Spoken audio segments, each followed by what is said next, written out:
Yeah, it took a little while to make this decision, John. To be quite honest, and probably it's certainly 6 or 8 weeks ago, I was pretty much 180 degrees that I was going to be packing it up. But I spoke to a few people I know that have retired, not from footy, but from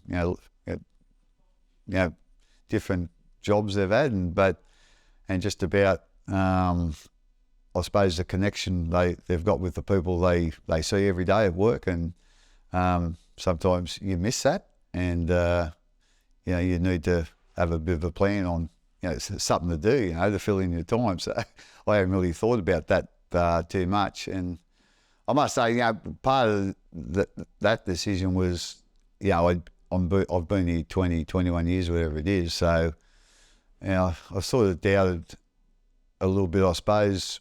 Is my time up? Am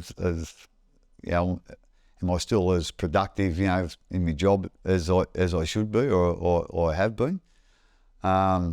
Munster come to me a couple of weeks ago, and I don't really usually take his advice on life, to be quite honest. But he come and said that all the players, and especially the losers, were very keen for me to stay, and they still thought I had something to give to the group. So that was that probably started turning me, to be quite honest. And then the last couple of weeks I've sort of decided that I'll go again, and like I say, I still enjoy turning up and mixing with the group here and the staff, and I think I still got something to give, or after the Munster talk, and working with these young guys and trying to help them achieve their dreams, I suppose, of being an NRL player. Is that what keeps the fire burning? Yeah, I think it always has, to be quite honest. I suppose early in my career it was a little bit about, it's a little bit about yourself, about what sort of job I'm doing it for me or whatever. But as it's gone on, it's all, for me, it's about our group, improving as individuals. I mean, I know if we improve as individuals, we'll improve as a team. And as a lot of these guys have, their childhood dreams is to be an NRL player, and I want to try and help them, achieve that. But to be the best version of themselves as footy players as they can be. What excites you about the current crop and the current group?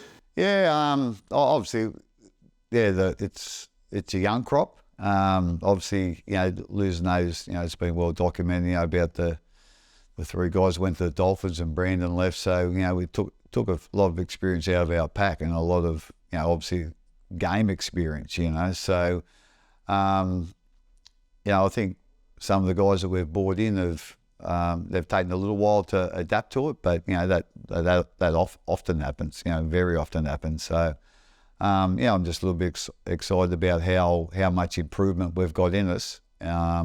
Improvement in what we can do as a footy team, but improvement in our consistency to be that good team. And so they're a hard working group. Their effort on the field has been pretty good. With for most of this year, we just need to learn from, take the learnings from each game and make sure we try and do it better or do it consistently better. I think that's the big thing, and hopefully they're up for the fight, because I'll be up for the fight with them, and hopefully we can develop this side into a good team. You've been here for 20 plus years. What I guess does this place, the club and the people mean to you? I've been, I played at the Raiders, and I'm a life member there as well, and that's, I really hold that proudly, but also, I was there when the club started, and there was real grateful for being able to see that, and then see the team that the club developed in the first 10 years or so, and to go from a side that started and we were getting sort of touched up every week. We got a few irons in that first year, but before I retired, the club had won 2 premierships, so that was a real thrill, and I'll always be really grateful that I got that chance at Canberra. And then I went to Brisbane, where I really enjoyed my time as the performance manager, and done a little bit of coaching up there as well. So that I really enjoyed my time in Brisbane with the Broncos. So that was a great education too. And then to come down here and to be here as long as I have, it's been a pleasure, to be quite honest. And obviously we're in a different situation to all NRL teams. It's not an NRL town. Where most of the other NRL clubs are in, Brisbane or Sydney, Canberra, Newcastle. They're rugby league towns.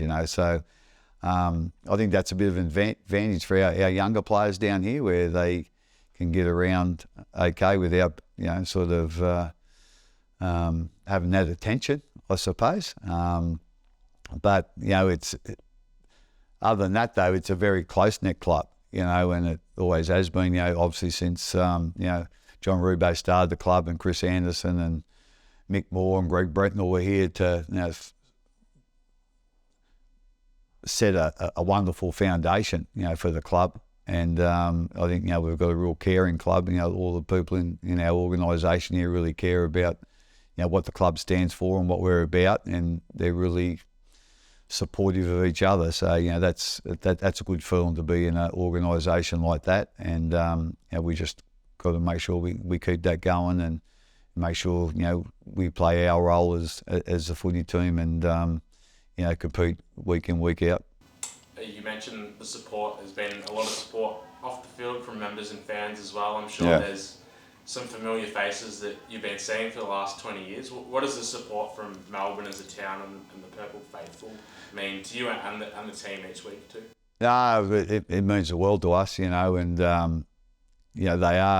they're as patriotic as any supporters I've seen at any club I've been involved with, and they really turn up, and they love the footy team. It seems to be a really important part of their life, which is, I suppose the same for all supporters. But like I say, they are really, really patriotic and very loyal supporters. I'll never forget when we went through that salary cap scandal bit, and the week leading into our first game, we played the Warriors down at Etihad. I didn't think anyone would turn up, after what happened during that week. But, we got about 30,000 there, I think. And so that proved to me that, they're really loyal to this footy team, and I'd like to think that we're really loyal to them as well.